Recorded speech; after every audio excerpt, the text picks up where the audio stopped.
Hello everyone, বন্ধুরা, আজকে রোববারের দুপুরের রান্না নিয়ে চলে এসেছি তোমাদের মাঝে। কে কেমন আছো জানিও। গরমে কে কেমন আছো, শরীর কেমন আছে, গরমে সবাই হালাত। তবে কালকে রাত্রির থেকে বেশ একটু হাওয়া চালাচ্ছে, দারুণ ঠান্ডা ঠান্ডা হাওয়া। মেঘলাও করছে, আবার আজকে ওয়েদারটা একটু ভালো আছে, একবার রোদ একবার মেঘলা, হাওয়াও চালাচ্ছে প্রচুর পরিমাণে।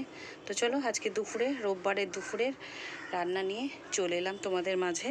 তো আজকে রান্না করব, কি রান্না করব চলো তোমাদেরকে সেটাই দেখাবো। এখন কড়াই বসিয়ে দিয়েছি, কড়াইতে দিয়ে দিয়েছি তেল, তেলের মধ্যে দিয়ে দেবো কালো জিরে, শুকনো লঙ্কা ফোড়ন। আজকে কি রান্না করি সবটাই তোমাদেরকে দেখাবো। আশা করব তোমরা আমার সাথে চলো, ভিডিওটা পুরো ফলো করো, সবটাই তোমাদের সঙ্গে শেয়ার করব। একটু দিয়ে দেব কুচানো পেঁয়াজ,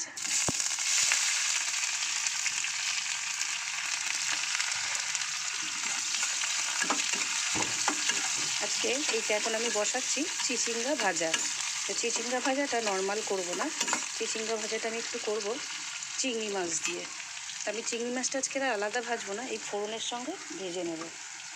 এই একটু চিংড়ি মাছ বেছে রেখেছিলাম, দিয়ে দিলাম একটু চিংড়ি মাছ।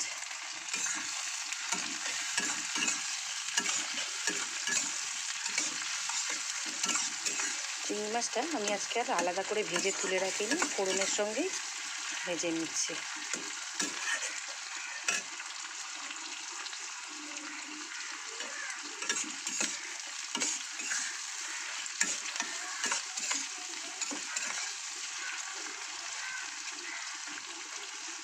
তো তোমরা আমার সাথে থাকো, আমি রোববারের দুপুরে আজকে কি রান্না করব তোমাদেরকে সবটাই দেখাবো। আর তোমাদের ঘরে কার ঘরে কি রান্না হচ্ছে আমাকে অবশ্যই কমেন্ট করে জানিও।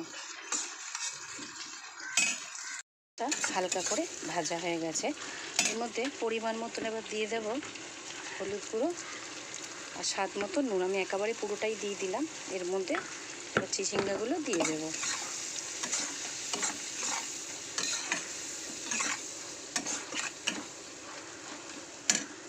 দেখো চিচিঙ্গাগুলো কেটে নিয়েছি ছোট ছোট করে, এই চিচিঙ্গাগুলো এবার দিয়ে দেবো ওর মধ্যে।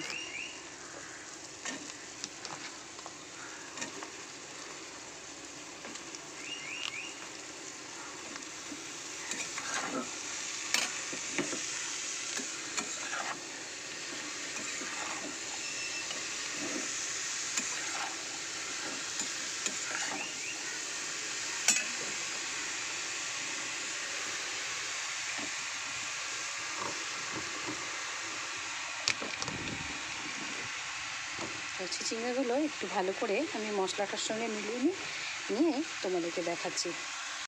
চিচিঙ্গাটা ভালো করে মিলিয়ে দিয়েছি, এটা এখন ভাজতে দেবো। তো একটু দিয়ে যাতে একটু তাড়াতাড়ি মজে যায়, তার জন্য একটা ঢাকনা লাগিয়ে দেবো। দিয়ে চলো তোমাদেরকে দেখাচ্ছি শেষটা। আগে একটা চাপা দিয়ে দিই, চিচিঙ্গাটা একটু মজুক। চিচিঙ্গা ভাজাটা একটু চাপা দিতে কত জল বেরিয়ে গেছে দেখো। এই এখন জল শুকোতে শুকোতে আমার মাথা খারাপ হয়ে যাবে। তো চলো এটা ভালো করে ভাজা করে নিয়ে রান্নাটা করি। যাই হোক আজকে একটু তবু রান্নাঘরে একটু দাঁড়ানো যাচ্ছে, থেকে এত সুন্দর হাওয়াটা, ঝোড়ো হাওয়া বইছে না, আর মেঘলা ছাওয়া করছে বলে রান্নাঘরে একটু দাঁড়ানো যাচ্ছে, নাহলে অসম্ভব গরম। এই কদিন এত পরিমাণে গরম, যার ফলে তোমাদের সঙ্গে আমি কোনো রান্নার ভিডিও শেয়ার করতে পারিনি, বা কোনো রান্না করেছি ঠিক কথা, কিন্তু তোমাদের সাথে কিছুই শেয়ার করতে পারিনি, এত পরিমাণে গরম। তো আজকে ওয়েদারটা একটু ভালো ছিল, ভাবলাম চলো আজকে যাই রান্না করি, আমার বন্ধুদের একটু দেখানো যাক, ওই জন্য ভাবলাম চলো। তো এটা ভালো করে ভাজা করবো, ও আরও কী করবো আশা করব তোমরা আমার ভিডিওটার সাথে থাকো, তোমাদেরকে সবটা আমি দেখাতে পারবো। আমার চিচিঙ্গা ভাজা আমি একটু ঝুরঝুরে ভাজা করতে চেয়েছিলাম, যাক সেটা হলো না, এত পরিমাণে জল বেরিয়ে গেল, জলটা বেরিয়ে পুরো দেখতে গেলে চিংড়ি মাছ আর চিচিঙ্গার একটা ঘ্যাট তরকারি হয়ে গেল। ভাজাটা তো আর হলো না, সে যাই হোক একটা হবে। চলো এটা নামিয়ে নিয়ে কী করি তোমাদেরকে দেখাই। তো এটা নামিয়ে নিয়ে আগে চলো। তো দেখো চিচিঙ্গা দিয়ে চিংড়ি মাছটা তো নামিয়ে নিয়েছি, আজকে চিংড়ি মাছ দিয়ে আরেকটা রেসিপি বানাবো। সেটা হলো, দেখো চিংড়ি মাছটা ভেজেছি, কড়াইটা একটু চিংড়ি মাছটা ভেজে বসিয়েছি, একটু পুড়ে গেছে। এখানে কড়াইতে দিয়ে দিয়েছি তেলের মধ্যে দিয়ে দেবো কালো জিরে ফোড়ন। আরেকটা জিনিস কী বসাবো তোমাদেরকে দেখাই চলো। দিয়ে দেবো একটু কুচানো পেঁয়াজ। এই যে দুদিন আগেই একটা ভিডিও ছাড়া আমার, চিংড়ি মাছ দিয়ে কচুরলতি করেছিলাম না, আমার ছেলে মেয়ে খেয়ে এত ভালো লেগেছে, এত ভালো লেগেছে। আবারও সেই দিনের পর থেকে মাথা খারাপ করেছে, মা আরেকবার করো না, মা আরেকবার করো না চিংড়ি মাছ দিয়ে কচুরলতি। তো এই কড়াতে মশলা কষালেই ওই চিংড়ি মাছ ভাজার এটা, যাই হোক চিংড়ি মাছগুলোতে একটু ঘিলু টাইপের ছিল তো, যে ভেজেছি কড়াইটা পুরো লেগে গেছে। তো মশলা কষিয়ে লতিটা করলে এগুলো সব ছেড়ে যাবে। যাই হোক, পেঁয়াজটা একটু ভাজা হোক। আর কচুরলতি রেসিপি এর আগে তোমাদেরকে ছাড়া আছে আমার চ্যানেলে, তবুও আজকে সেই একই পদ্ধতি একই স্টাইলেই করব। চিংড়ি মাছটা একটু ভাজতে দিই, এরপরে কী কী মশলা দিই তোমাদেরকে দেখাবো। পেঁয়াজটা আমার ভাজা হয়ে গেছে, এরপরে কী কী মশলা দিই তোমাদেরকে দেখাবো। দিয়ে দেবো একটা টমেটো, দেবো পরিমাণ মতো নুন, পরিমাণ মতন হলুদ গুঁড়ো, দেবো লঙ্কার গুঁড়ো, আরও কিছু মশলা দেবো। এটা একটু মিলিয়ে নেবো আগে, একটু জল দিয়ে মশলাটা কষাবো, নাহলে মশলাটা আমার পুড়ে যাবে। এখানে একটু দিয়ে দেবো আদা রসুন পেস্ট। আর আমি তোমাদেরকে দেখানো হয়নি, আমি আগে ভাগে গরম তো, ওর জন্য সবটা তোমাদের সঙ্গে পুরোটা নিচ্ছি না, একটু যাই হোক বুঝে সুঝে একটু ভিডিওটা করছি, গরমে পারা যাচ্ছে না। আজকে যদি ওয়েদারটা একটু ভালো আছে বললাম, চলো মশলাটাকে কষিয়ে আমি আগে ভাগে না কচুরলতিটা একটু ভাপিয়ে ফেলে দিয়েছিলাম, একটু বয়েল করে রেখেছি। চলো তোমাদেরকে দেখানো যাক। চলো মশলাটা ভালো করে একটু কষালাম, ওর মধ্যে ভেজে রাখা চিংড়ি মাছগুলো আজকে দিয়ে দেবো, দিয়ে মশলার সাথে কষাবো।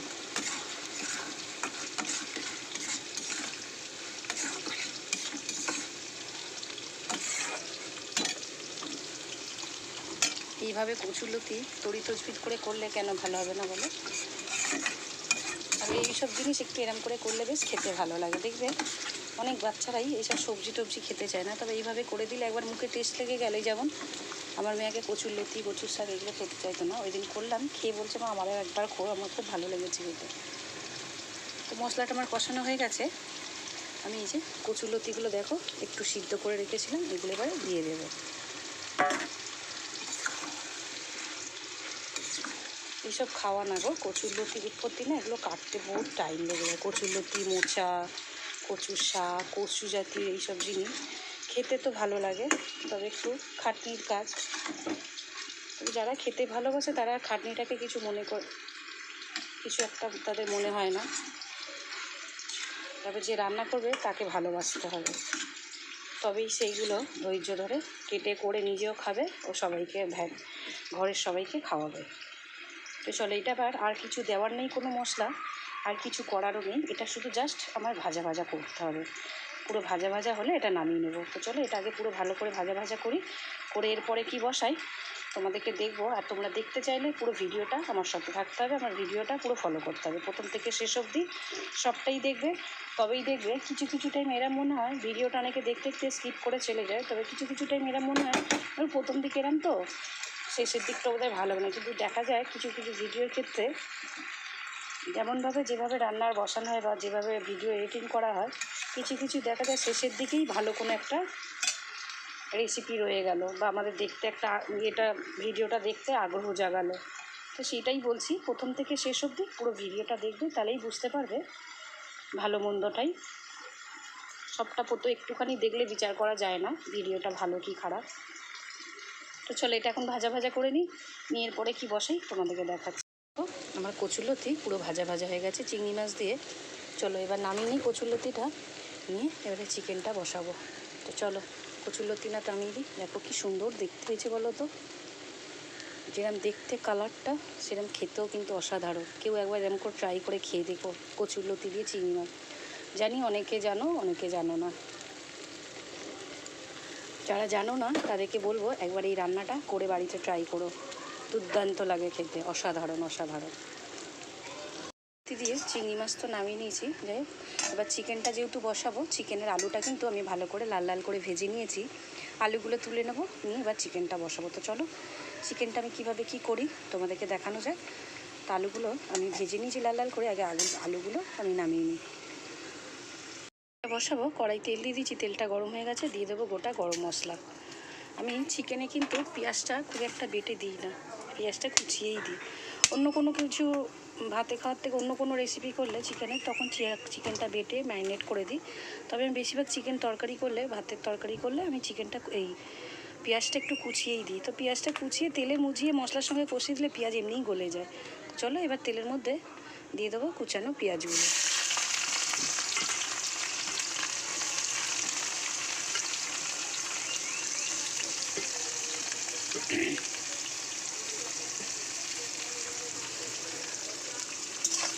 তোমরা ভাববে যে আমি সবসময় চিকেনে কেন, চিকেন যে কোনো মাংসের বলো বা ভালো কোনো একটা বলো, তেলের মধ্যে গোটা গরম মশলাটা কেন দিই? তোমরা সবাই তো মাংস করো, অনেকে কী করো গোটা গরম মশলা বেটে দাও, আবার অনেকে কী করো গুঁড়ো গরম মশলা দাও। তো তাদেরকে বলবো তেলের মধ্যে এই গোটা গরম মশলাটা একবার ফোড়ন দিয়ে দেখো, সেখানে কি হয় মাংসের স্বাদটা ও গন্ধটা আরও যেন দ্বিগুণ বেড়ে যায়। খুব সুন্দর একটা স্মেল বেরোয় আর টেস্টটাও দুর্দান্ত হয়, খুব ভালো টেস্ট আসে। ওই জন্য আমার সবসময় আমার গুঁড়ো গরম মশলা খুব একটা আমি পছন্দ করি না। তবে যেগুলোতে গুঁড়ো লাগে সেগুলোতে তো দিতেই লাগে, যেমন তন্দুরি ফন্দুরি এগুলোতে তো গোটা গরম মশলা চলে না, গুঁড়োটাই লাগে। তা এটাতে আমি এই মাংসে ভাতের তরকারির জন্য মাংস করলে আমি বেশিরভাগ গোটা গরম মশলাটাই ফোড়ন দিই। আর একটু স্পাইসি টাইপের কোনো মাছ ফাছ করলে বা মাছের কালিয়া টাইপের করলে সেখানেও আমি গোটা গরম মশলা ইউজ করি, কেন স্মেলটা খুব সুন্দর বেরোয়, গন্ধটা টেস্টটাও খুব ভালো হয়। তো চলো পেঁয়াজটা ভেজে নিই, দিয়ে চিকেনের মশলাটা কষাবো। কী কী মশলা দিই সবাই জানো, তবু আমি যেহেতু রান্নার এটা ভিডিওটা করছি, ওর জন্য আমার তো উচিত তোমাদেরকে পুরোটাই দেখানো। আমার হালকা ব্রাউন ভাজা হয়ে গেছে, হালকা করে ব্রাউন ব্রাউন ভাজা হয়ে গেছে। এরপরে আমি দিয়ে দেব টমেটো। অনেকে কী করে টমেটোটা দেয়, দিয়ে এই চিকেনে টক দই ফক দই দিয়ে ম্যারিনেট করে, তবে আমি কিন্তু ম্যারিনেট করি না, আমি টমেটো দিলেই আমার হয়ে যায়, আমি কোনো ম্যারিনেট করি না। চলো এরপরে কী কী মশলা দিই তোমাদেরকে দেখাবো। দেব পরিমাণ মতো আদা রসুনের পেস্ট, দেবো লঙ্কার গুঁড়ো ও হলুদ গুঁড়ো। এটা দিয়ে ভালো করে কষাবো, একটু জল দেব, দিয়ে মশলাটা ভালো করে কিন্তু কষাবো। মশলাটা ভালো করে কষিয়ে নিয়েছি, তেল ছেড়ে দিয়েছে মশলা দিয়ে। এই যে চিকেনটা ভালো করে ধুয়ে পরিষ্কার করে নিয়েছি, চিকেনটা দেব, দিয়ে কষাবো। অনেকে কী করে চিকেনটা ম্যারিনেট করে আমি আর ম্যারিনেট করি না, আমি এরম করেই মশলার সাথেই কষিয়ে একেবারে করি। আর ভাতের এতে অনেকে টক দই দিয়ে ম্যারিনেট করে রেখে দেয় 1-1.5 ঘন্টা। আমি কোনো মাংসতে, আমি চিকেনে কেন, আমি মাটনেও টক দই দিই না। তবে হ্যাঁ, যেটাতে না দিলে নয় টক দই ফক দই সেটাতে দিতে লাগে।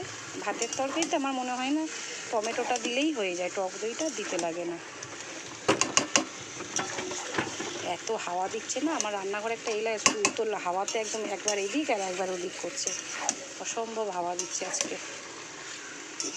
হাওয়াটা দিচ্ছে বলে আজকে শান্তি করে রান্নাঘরে রান্না করছে, আর তোমাদের সাথে দুটো কথা বা দুটো গল্প করতে পারছি, নাহলে যা গরম কখন মনে হয় রান্নাঘর থেকে পালাবো।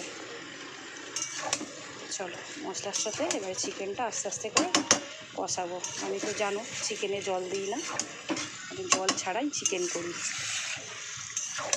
এটাই দেখবে চাপা দিয়ে দিলে একটু পরে 1 কড়াই জল বেরিয়ে যাবে। চিকেন দিয়ে কি পরিমাণে জল বেরিয়েছে, ওর জন্য আমি বলি আমি চিকেনে জল দিই না, আমি জল ছাড়াই চিকেন করি। এবার এই যা জল বেরিয়েছে এর মধ্যে ভেজে রাখা আলুগুলো দিয়ে আস্তে আস্তে চাপা দিয়ে করবো। আলুগুলো কিন্তু সিদ্ধ হবে, তো আলুগুলো সিদ্ধ করতে আলাদা জল দিতে লাগবে না, আমি চিকেন এমনিই জল ছাড়া করি। তো চলো এবার ভেজে রাখা আলুগুলো সব দিয়ে দিই, এটাকে ভালো করে মিলিয়ে দিয়ে গ্যাসের স্টিম আঁচ করে এবার চাপা দিয়ে করবো, তাহলে আমার চিকেন রেডি।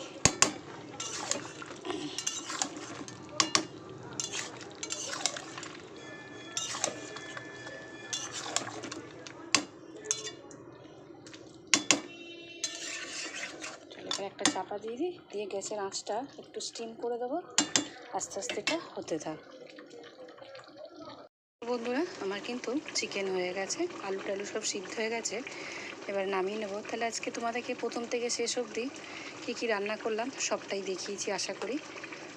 এই যে আলু দিয়ে চিকেন করেছি, আর এখানে করেছি চিংড়ি মাছ দিয়ে চিচিঙ্গা আর চিংড়ি মাছ দিয়ে কচুরলতি। আজকে এই তিনটে রান্না তোমাদের কেমন লাগলো অবশ্যই আমাকে কমেন্ট করে জানিও, আর ভালো লাগলে একটা লাইক শেয়ার কমেন্ট করে আমার পাশে থেকো ও সাপোর্ট করো। তো চলো টাটা, নেক্সট ভিডিওতে আশা করছি কোনো ভালো রান্নার রেসিপি নিয়ে তোমাদের সামনে হাজির হয়ে যাব। তো চলো আজ ভিডিও এই অবধি রাখলাম।